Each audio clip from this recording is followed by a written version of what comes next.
First of all, this is Vision Sunday, and so we're going to be talking about the future.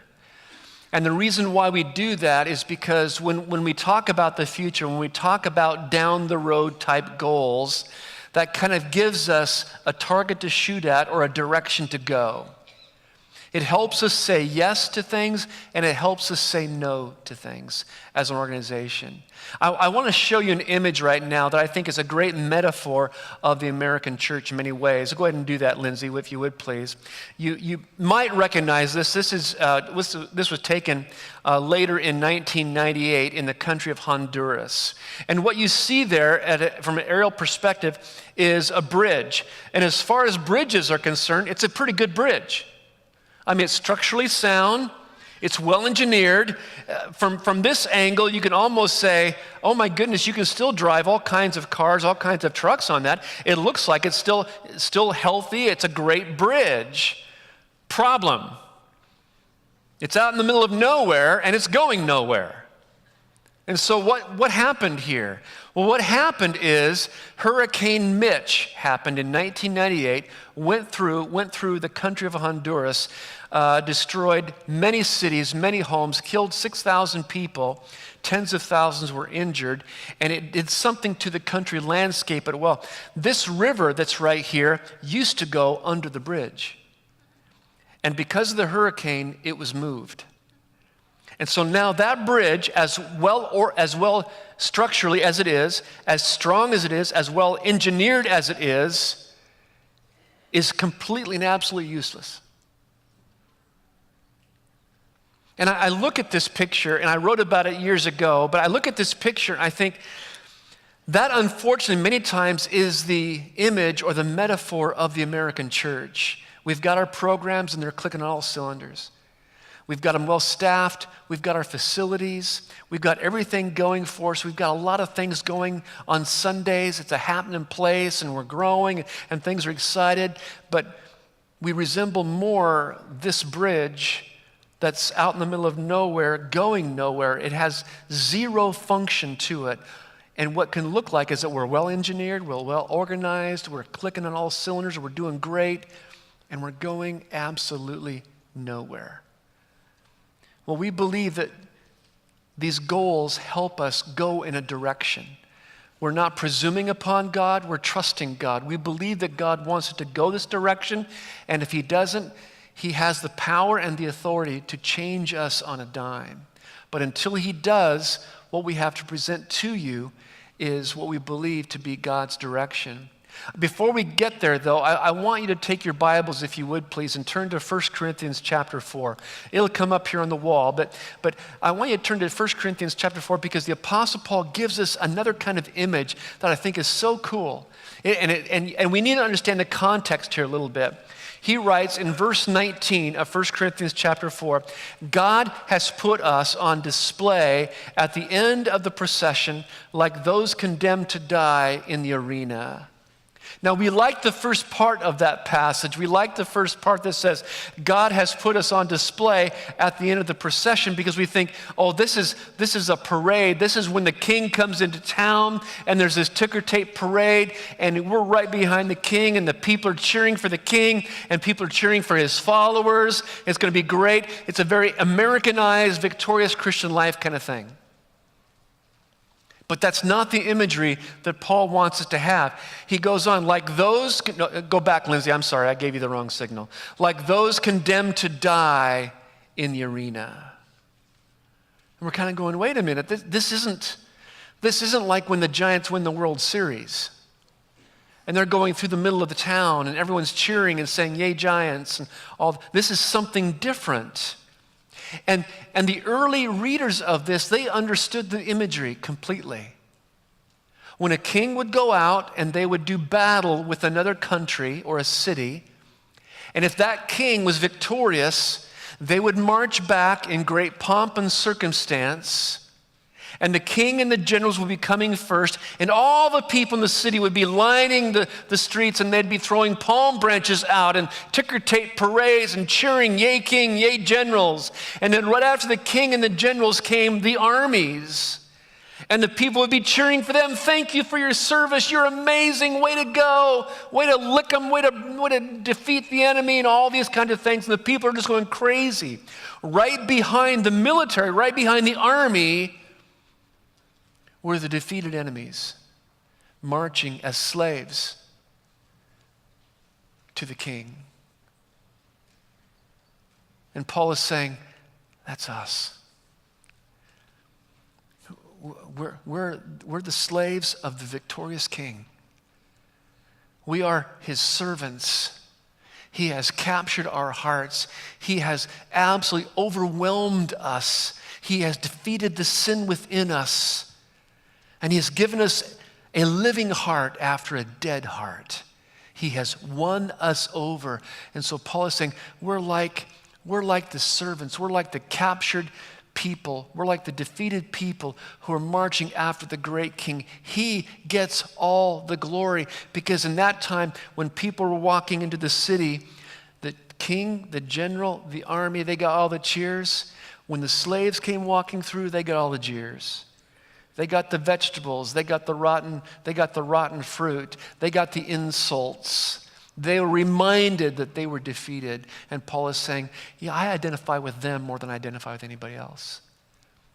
That's the posture that I think we need to have as saints for Jesus Christ as we go into 2017, 2018, is that we are happy servants of the victorious King who has overwhelmed us with his love, and he's given us this heart that beats for him. I'd like you to keep that imagery, keep the bridge to nowhere in your mind, but also the imagery that we are marching after this king and we are his servants. We serve him and we love him and we care for him. I'm going to ask John Hatfield to come on up now, if you would. Please, let's give him a hand, please. Not too big a one. And we are very glad to have John up here. He is the chairman of the board. He represents my bosses, and so I've got to be super nice, because if he gets mad, then about 8 other guys get mad and I'm sunk, so I got to be careful here. No, I'm very grateful for the elder board and for John's friendship and leadership as well. And what we'd like to do today is kind of have a conversation. We are very, very excited about the next year and what God has for us. And like every service on Sundays, whoever is giving the announcements, hosting for us, says somewhere along the way, what? What do they say? They give our mission statement, which is what? Not bad. That's pretty good, actually. Yeah. To get as many people as possible to hear and see Jesus. John, talk to us a little bit about that. Yeah, so one of the approaches we made this time around versus Summit Goals is Summit Goals, we didn't have that vision statement. We had a plan to say, what do we want Arcade Church to look like 5 years from now? And we established goals that were 5 years out and progress markers to those. Instead, we said, hey, we have a vision statement now. Let's spend months in prayer figuring out what our goals are 1 year at a time. Mm-hmm. So annual goals that support that mission, and then allow us each year to evaluate those, see how we're doing, see where God wants to take us, what he wants us to continue doing, stop doing, or redirect us. Yeah. And we're going to change it. You've memorized it, and so now we're going to change it.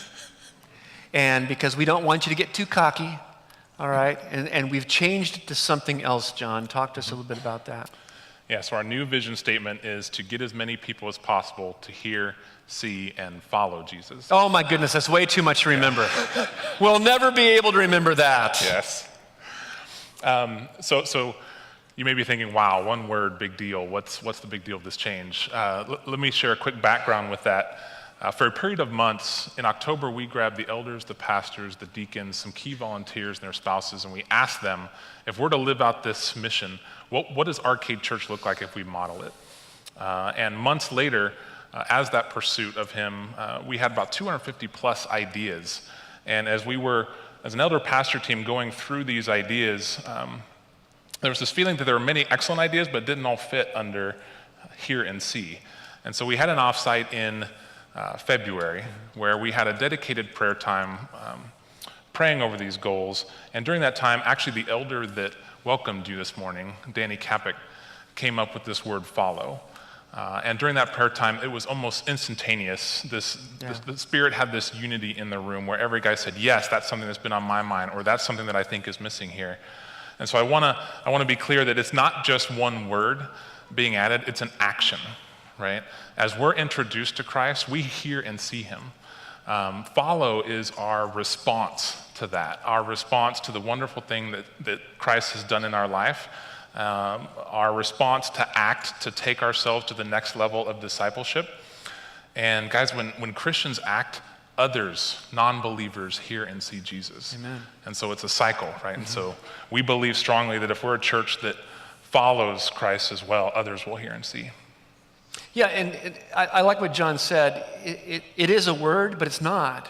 It's a mindset. And so let's practice, okay? Let's just practice. Let's all say this together. To get as many people as possible to hear, see, and follow Jesus. Now, the host person is going to say that. We will say that. And if I say it, I'll probably end up saying and follow and leave that out. Just catch me on that and say, and all of you just do this. Okay, just do that and I'll know I missed it. So let's try it one more time. Get as many people as possible to hear, see, and follow Jesus. This is very significant because the goals that we would like to enroll to you are around the outline of hearing, seeing, and following. In other words, we are striving to do this next year's ministry towards that mission statement. So for us, this is not just a catchy slogan that might look good on stationery. This is how we're going to live and breathe the next year. And so everything we do, whether it's large or small, public or private, is going to be with this mission statement in mind. Hearing Jesus, seeing Jesus, following Jesus, okay? And so today, we're going to start with revealing some of the goals that we have set. We're going to reveal 9 goals, 3 each under hearing, seeing, and following. The first one has to do with hearing. And let's talk about this. Prioritize present and future campus needs. John, why don't you unpack that for us a little bit, please? Yeah, so our biggest tool to get people to hear the gospel outside of your individual relationships with people is here, right? This campus, our facilities. And with age comes the need for upgrades. I'm a tech guy. With technology growing comes the need to keep up with technology. With ministries going, the need for room, for space. And what we need to do is we have a longer list than we have resources to do them. And we want to prioritize the greatest area of needs for the most impactful ministries that we have today, as well as have a future roadmap and a plan where we invest into save into the growth areas that we want to focus on for the gospel. I don't know if you know this or not, but facility-wise, we're exploding. The children's ministry is quickly running out of room. I think we're okay, but if we keep on growing at the trajectory that we have been the last year or two, we're going to run out of room. And so we have to begin being proactive about thinking, how are we going to do this if and when we do run out of room? Do we want to plant another church? Do we want to build a building? What do we want to do with all of those kind of things? And so the purpose of this goal, it really is just going to be an assessment type goal. You won't see a lot of what's going on in meeting this goal because we'll probably ask men and women to get together on a very purposeful basis to think, to look honestly at this campus and Del Norte's campus, to look at the needs, look at the future, and then be able to present to us maybe in a year, this is what we think we ought to do, and this should be number 1, this should be number 2, this should be number 3. So this is going to be an assessment goal, not a lot of things visible that you will see, but these things will be going on behind the scenes. The next one that we have here is host 2 conferences addressing life issues. Let's talk about that a little bit. Yeah, so this one's pretty straightforward. I think the key is we held 2 conferences this past year. Yeah. And they far exceeded our expectation. We thought we'd hit maybe 20, 30, 50 people each. We hit over 170 people. Each conference? Yes, Yeah, correct. yeah. Thank you. And so we want to address conferences that address the life issues of the body. We're starting with 2. We'd love to do more, but we don't want to overcommit ourselves at this point. But if we have the ability to do more, we'd love it. Yeah, we started last fall, with the Life in the Minivan, and that was with the vision of Megan Farah, and she just said, hey, we've got this thing going on. Could we have a kind of a boutique conference? And we said, sure, we'll do that. And we had probably 150, 160 people for that, and it was a great conference, a great day on Saturday. And then last winter, we had the Phase Conference, which involved a lot of the same people, but also different people. And what we found is there are people in the community that are looking for an opportunity to bullseye in on certain life issues. It's very difficult on a Sunday morning, for example, to just deal with parenting or just with marriage, because a lot of us in this room are not parents or we're not married. And it's very difficult to just zero in on that. But what would happen if we host a couple of conferences a year that does that zeroes in on singlehood, or zeroes in on a certain life issue or a biblical counseling issue or a family issue? And we want to be able to do 2 to start with. We'd like to do more probably down the road, but we want to start with 2 and see what happens. So stay tuned for those. And by the way, I mentioned to you that Megan Farah had the idea of Life in the Minivan. If you have ideas for focused conferences, please let us know. Let us know what those ideas are. We can't do everything. We can't say yes to everything. But if there is a need in our community or in our fellowship for that particular life situation to be dealt with, we want to deal with it. We don't want to leave anything that's not addressed. And so please let us know, hey, I've got an idea for a conference that might be good, that might hit people where they live. We'd love to hear from you on that. The next one is launch college and young adult ministry. Yeah, so it's an exciting one. This is very personal to you, in fact. It is, yeah. College and young adult time, guys, is, as you know, one of the most influential time in someone's life, right? I mean, you're more than likely leaving from home. Maybe you're moving out. Maybe you are pursuing education or a trade, or pursuing the beginning of a career, investing into a career. Maybe you're investing into a future spouse. What? Big life changes, yes. I actually was introduced to Arcade Church through a friend in the college ministry here. And I can honestly say I probably wouldn't be here today if it wasn't for that friend bringing me to a social gathering of the Arcade College group. And in order to do that successfully, we believe it needs oversight and a pastor that oversees college and young adults. So we're going to hire one. And we have the budget that we've presented to you 2 weeks from now that we're asking you to affirm. We haven't had the resources to do this in the past, but we do now. And the budget has a line item in there to fund the hiring of a college pastor. And so, God willing, you approve. The next day, we start the search process. Yeah. June 25th is, Lord willing, when you're going to affirm that budget, and we will hit the ground running on June 26th looking for a college pastor. Just in case you're thinking, why do we need a college pastor? Take a look at this that Jesse Carrillo made for us. This is just a map of our area. Here's Folsom Lake, if you can't see it, then the American River, the Sacramento River's over there. And all of these dots are post-high school institutions in our area. Colleges, universities, trade schools, Christian schools, Bible schools, William Jessup's in there. All of these dots represent an institution of some type after high school for college students. And guess where Arcade Church is? John, if you could reach over there. This is where Arcade Church is. We are smack dab in the middle of probably 100 to 150,000 college students who are here either locally or they're here from out of town. And we see this as an opportunity to get as many people as possible to what? Hear, see, and follow Jesus. So we're very, very excited about that. But we're going to need your help, and you will need to approve that budget on June 25th. The next goal is under the umbrella of see. We've talked about hearing, now let's talk about seeing. And the first one we want to present to you is equip and empower Arcadians to reach their neighbors. Describe that for us a little bit. Yeah, so at the beginning of every service, we typically hear Craig or another pastor say, hey, regardless of your life circumstances, Arcade Church opens wide her doors. And the key here is our mission cannot be about us. It has to be about the neighbors coming through those doors. And so what we're hoping to do is to equip and empower everyone to reach your neighbors, to reach your families, to reach your coworkers, to reach your friends. People aren't looking for friendly churches. They're looking for connection. They're looking for friends. Yeah, and I love, you said this service. You didn't say it the first service. I'm glad you said this service. It's very important that we understand this. The mission of Arcade is not to reach you. It's to reach the people that God has placed in your life. And God has placed you there to reach them. It's a weird thing, I know, but we really are the only organization, I think, on the planet that exists specifically for the people who don't show up.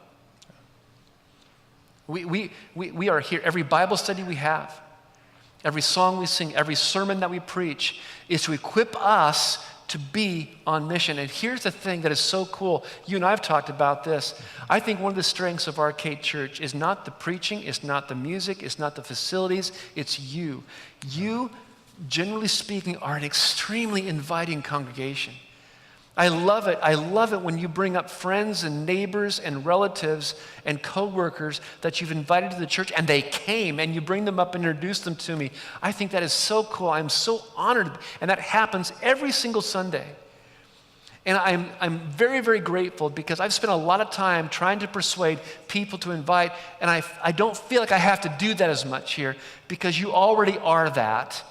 And I thank God for you. And so what we're doing here is, since we are already an inviting congregation, that's kind of by accident, let's be that on purpose and see what God does. Let's see what happens as we simply get as many people as possible to hear, see, and follow Jesus. That means my neighbors, my coworkers, those that ride in the van pool with me, those that I work with in the cubicle next to me. I want to find a way to reach these people so that they can be able to hear, see, and follow Jesus Christ. We want to help you with that, and this goal is primarily to do that. The next one on here is enhance ministry at Del Norte to influence our neighborhood. If you're visiting with us for the first time here today, we've already mentioned kind of, I think, in a couple of times, Del Norte. What is Del Norte? Del Norte is a fitness center that Arcade Church purchased about 10 years ago. And it quickly became, have you ever had, you just had to have this shiny new tool, and then you get the tool and you have no idea how to use it? Well, that's what Del Norte is to us. We've got this really great fitness center, and there are 4,000 members, most of them non-believers, that are joined to Del Norte. 4,000. And most of them do not know Christ. And so in essence, when they come on the campus of Del Norte, they're coming on the campus of Arcade Church. So what do we do with that? Well, this year, we want to deliberately and purposefully assign a group of people, elders and pastors and some people from the congregation, men and women, to ask the question. All right, we're gonna pay this bad boy off in 3 or 4 years, God willing, and so what do we do with it? Do we just operate like a really great fitness center like Frank Martin has done the last few years? Or do we do something else with that? We want a group of people to ask that question and see what God has in store for us. We're very, very excited about that. A little nervous because we've got it. It's going to be paid for real soon. What's it going to look like? How's that going to be translated into ministry? So that's Del Norte. We're excited about that. That, again, is going to be an assessment type goal. You probably will see very little traction on Sundays or any other time, except there will be a group of people talking about it. And then next year, Lord willing, we'll have kind of a reveal on the plan that God has for us, what we do with this really great ministry that is just in our lap, so to speak. The next goal, expand volunteer teams into local missions and partnerships. We're very excited about this one. Why don't you talk to us a little bit about it, John? Yeah, this is about going bigger and broader in regards to local community missions that we've formed relationships more so recently. But before I go into that bigger and broader, though, I want to be clear that Arcade has always been a globally mission-focused church, and it will continue. So the summit goals established key focus areas that we were going to be all in on in regards to global missions. That does not change. We will continue to do that and incrementally invest into our local community missions. And those key focus areas are Brazil, Romania, inner city LA, Southern California, and Sacramento International students. And you have an example of Romania. Go ahead, Lindsay, go ahead and play the video. This is there's no audio here, so I'll just talk over it. This is a video of an orphanage that a church sponsors and really owns in Lupin, Romania. We have a very, very productive relationship with the churches there in Romania, in this particular area of Romania. And this church, they have an orphanage on their facility, and it houses several students, and you can see many of them. Debbie and I had the chance to be there last summer along with some other Arcadians, and it's a very, very impacting, influencing type ministry. They were doing this on their own, and when we came and we saw what was going on, the Arcade team said, we need to partner with these people and help them do what they do. The government of Romania has very few funds to fund these kinds of things, and so guess what? The church takes this on, and they fund it themselves, and they need our help. We are involved with that in direct and indirect ways, and it's just a great opportunity to impact people around the world. And we do that in Brazil. We've got a team going out to Brazil. We've got a team going to Ukraine this summer as well. We're very excited about. That's not going to stop. But what we want to do, and go ahead and go to the other images there, Lindsay, we want to have local missions. And the reason why we want to have local missions as well is because, as you all know, the world is coming to us. They're coming to us in very deliberate ways. And you can gripe and moan about them coming to us, and that's fine. If you want to waste your time doing that, you go right ahead, because a bunch of us want to give them the gospel. And we want to get as many people as possible to hear, see, and follow. I forgot what it was. And follow Jesus. These folks are coming here. They don't know us. We don't know them. And the first line of the gospel is, we want to welcome you. And so we have these. This is the middle schoolers with Andrew Northcutt and his staff. They're at Stay to Serve. And these are a bunch of the kids in the neighborhood that come on our campus. And these middle schoolers care for them and love on them. And it's a really great opportunity. We've got SAC Food Bank, too, that comes every first Thursday of every month. And here's a line with that, and we get to know these folks. Last week they came on campus, and Peter and his staff, they handed out invitations to VBS. And we want them to come on our campus. We want them to hear about Jesus Christ. We're very, very excited about that. And then, did you mention APC? I don't think you did you? No, that's another very key. APC, Alternative Pregnancy Center, we're also involved with. And in fact, we're just coming off of a baby bottle drive of a couple of weeks ago. But Heidi Matsky, who is the sister-in-law of Matt and Lori Matsky, who is the director of APC, she specifically wanted to send us a video just for Arcadians. So why don't you go ahead and play that video, please? Good morning, Arcade Church. My name is Heidi Matsky, and I am the Executive Director at Alternatives Pregnancy Center. And this morning, I have a special thank you from all of us at Alternatives Pregnancy Center to our Arcadian family.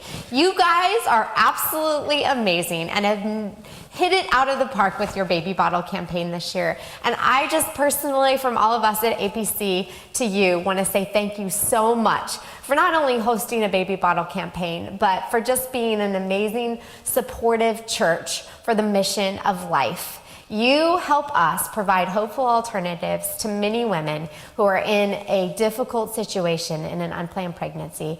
And we can't thank you enough, not only for supporting our efforts in this baby bottle campaign, but you host our mobile clinic on a weekly basis, and you do so much throughout the year. So thank you, thank you, thank you. Now, are you curious as to how much was raised? Debbie, my wife Debbie, is going to come up. She's the president of the board for APC. And you've got some news for us, okay? I do. Well, 2 years ago, we did our baby bottle campaign, and we shattered the record, raising a little over $18,000. And not that we're competitive, but it is nice to beat all the other churches in Sacramento. I just want to say that. I was very proud of my church family, and as a board member, I get to see the funds we raise go into action. In fact, the mobile clinic is operating like it is because of the baby bottle campaign 2 years ago. So I was really a little bit nervous this year. We raised so much money 2 years ago, and the rest of the board members give me a little pressure about how Arcade is going to do in their bottle campaign. Well, we have a number, and I am so excited to tell you that our 2017 campaign raised $27,311.15. Amazing. Thank you so much, Arcade. I am so grateful on behalf of Alternatives Pregnancy Center for your generous donations. Thank you. Thanks, babe. We're very excited about that. We're very excited to partner with APC about a lot of different things. Women, if you want to be involved on a volunteer staff basis with APC, let Debbie know. Megan Farah, let her know. Megan, are you in this service or in the first service? Would you just stand real quick? She provides legal counsel for APC. And so let Megan or Debbie know if you'd like to partner with APC to be a counselor, anything like that. But we're very excited about that number. The next segment is follow. We talked about hearing and seeing and now following, which is a major, major component now in our mission statement. And the first one is this: define disciple-making path. Talk to us a little bit about that, John. Yeah, so as we mentioned earlier, this is really our action and our response. So regardless of wherever you are in your walk with Christ, we want to help you identify where that is and help you move to the next level. And we're asking you to take that next step, that action of following. We find that the more and more we learn about Christ and the beauty that he is, the more and more we want to know more of him. And the stronger disciple makers that we make here at Arcade Church, the more non-believers hear and see Jesus from us. And so whether you're a brand new believer and we're working to get you to a disciple, or a disciple to a teacher, or a teacher to a disciple maker, the key here, the ultimate goal is we want Arcade Church members to be disciple makers, that through your following of Christ, others hear and see Christ. And once again, this will be more of an assessment type goal this year. We'll get some men and women, some elders and pastors together to strategize and think about the path. In the past, growth has been kind of, well, if you want to grow, take this Bible study. If you want to grow, join that community group. If you want to grow, show up on Sunday. If you want to grow, do this, do that. And there's really no path to that. We'd like to make a path for people to know that there are benchmarks where they can be able to mark and say, okay, I'm here, I want to be here, how can I do that? We want to hopefully answer that question. So this will be one that will be done behind the scenes. There won't be a lot that you'll see this year, but maybe the next year we will do that. The next goal is establish Arcade Arts community. I'm really glad that you and I can talk about this because everybody knows we are extremely artsy. It's a gift that we have, right? Yeah. Not me. No, this is a goal that was really born out of having Pastor Brian here on staff. And I've just asked Pastor Brian to come up and talk about this a little bit.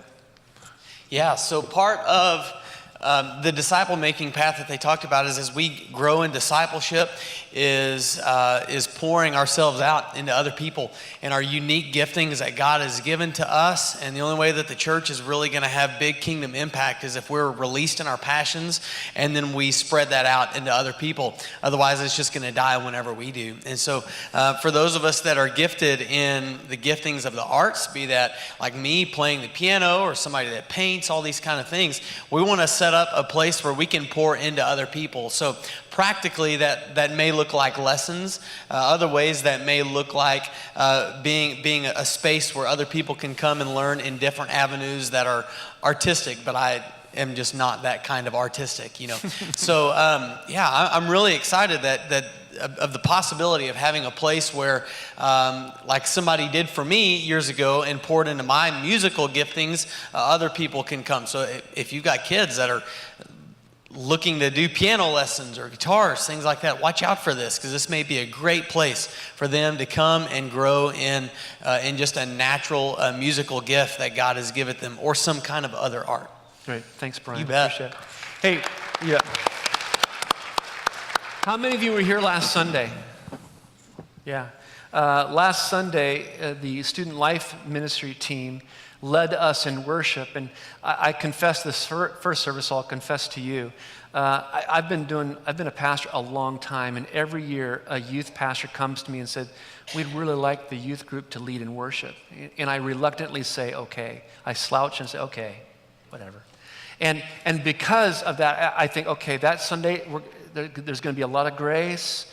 There'll be some wrong notes, shaky knees, shaky voices, and they're going to be up there very timid and very intimidated by the congregation. And so we'll just support them and love on them because they're going to be worship leaders in the future. Well, that didn't happen last Sunday. Last Sunday, I don't know about you, but oh my goodness, I was led in worship. Not by youth worship leaders, by worship leaders.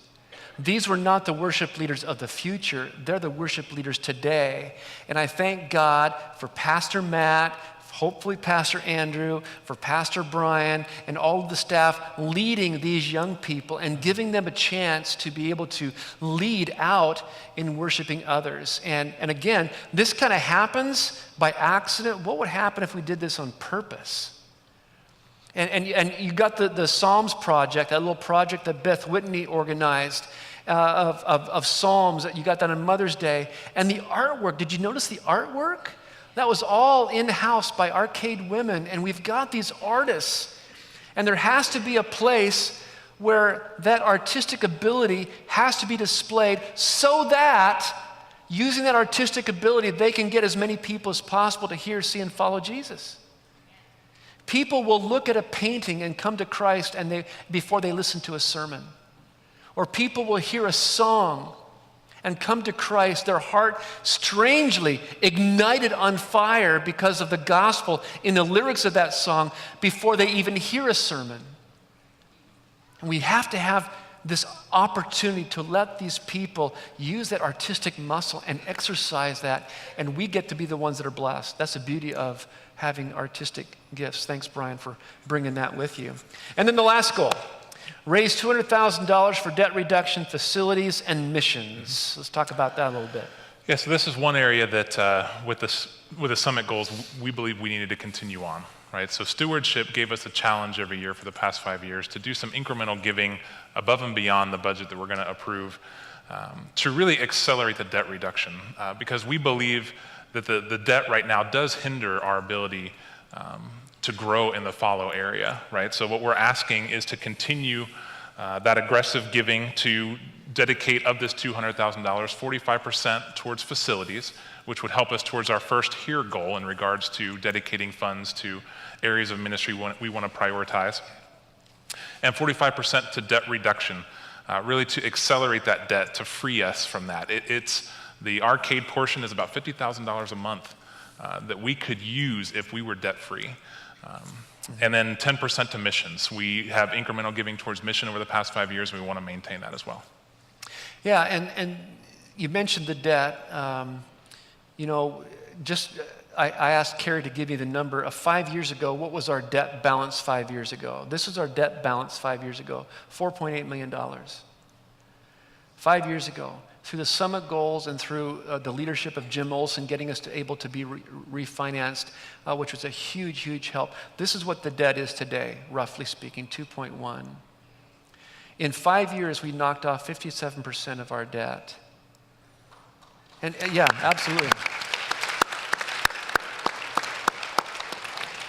And by God's grace, in 4 years, we will be completely debt-free. But what we're hoping and we're praying is that God work in the hearts and minds of people, that we can expedite this note retirement and we can be done with it as soon as possible. I mentioned this to the first service, and it was huge silence. But here's the thing. The capability to retire this debt right now, today, is in this room. Yeah, that's about how the first service responded too. It is. The ability to do that. So turn to your neighbor and say, I could do that. Yeah. Everybody just lied. So, here's the thing I want to talk to those of you who are my age and above. Many of you have included Arcade Church into your estate planning after you go and see Jesus. I can't thank you enough for that. That is so tremendous that Arcade Church is blessed after you're gone. But can I issue a challenge to you? I would challenge you to do this. Would you like to give that sum while you're alive so you can see our joy? So that you can be blessed by how you see us respond to your incredible gift of sacrifice. If you want to keep it in your estate, that's fine. We understand. But I would just love for you to receive from us the joy and the great enthusiasm of being gifted with this, and you can see it. You all know Al Yates. Al Yates came up to me. Al Yates is one of our senior members. He's been here since the flood, and I mean, he's just a great guy. I want to be like him when I'm his age. And he came up and he says, the statement I have is, do your giving while you're living. And I like that. So for me, I've decided I want the last check I write to be to the mortician. And I want it to bounce. There are no morticians in here, right? I don't think. But I want, whatever I have left, I want to be able to just give. And I hope that I can do that. And I would challenge you to do that, because that's a huge sum still, but it's going to go away quickly by faithful giving of many, many people in this room. Well, those are the goals, and no doubt your mind is thinking, and my hope and my prayer, I know you've been thinking about this too, John, is maybe as we've gone through these goals, you're thinking, man, for some reason my mind is wandering there, or I want to think about that, or man, my heart just leapt when they mentioned that. Let us know. These are 9 goals that we're going to shoot for this fiscal year, starting July 1. And the elders and the pastors will be teamed together to pursue these things. But one more thing. Last Summit Goals, you gave us a metaphor that I think was really, really great. And I think it applies even to this next year of hear, see, and follow goals that we've set. Why don't you break that down for us again? It'll be familiar to you, but I think it's worth saying again. Yeah, sure. I mean, before when we had Summit Goals, we had the analogy of climbing a mountain, right? Or pursuing the summit together. And climbers, when they pursue a summit, they're all roped up into one single rope. But each climber, with their individual task, their individual responsibility, their individual gift that God gives them, you have a carabiner or a latch that goes into that rope. But the dependency of that entire rope hitting the summit and getting to the goals together is that everyone is on it and working together and bringing their talents that God gives them towards it. So again, with follow being an action, we're asking you to latch into that rope, right? And that together we will succeed and have the most maximum potential and impact, God willing, of course, to get as many people as possible to hear, see, and follow Jesus. It's a great metaphor. And so one of the ways that we'd like you to remember that metaphor is the reality is that we've been called to reach a city with Jesus Christ. And there are other churches that we want to partner with that preach Christ. We want to be with them, but we have a responsibility. And it's easy to talk about we, but then all of a sudden there comes a point when you've got to be willing to be roped up. I want to be on that rope. And to do that, you have a carabiner, and what we've got are these carabiners, and each of you gets one as you walk out. And it's just to remind you that you are attached to a group of people. And that you don't need to be all things to all people, but you have a particular role on that rope line. And we're going places by God's grace. We refuse to be that bridge that leads to nowhere. We want to be able to be a bridge that bridges cultures, that bridges racial ties. We want to be a bridge that embraces all socioeconomic areas. We want to be that cultural bridge. And to do that, we want you to rope up. I know I'm mixing my metaphors, but I think it's a good mix, all right? So each of you gets one of these. It says on one side, our theme verse that we use for a lot of these things, not to us, O Lord, not to us, but to you be the glory. Psalm 115, verse 1. That's not the whole verse on here, but just the first phrase. And then just our arcade logo. Put it someplace conspicuous where you can be thinking about it, where you can think that I'm roped up to these people, and that means I'm going in a direction. We're bridging things. We're going in a direction for our good and for the good of all people.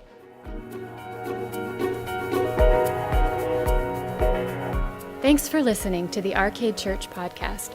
Visit us at arcadechurchonline.com, Facebook, Twitter, or Instagram.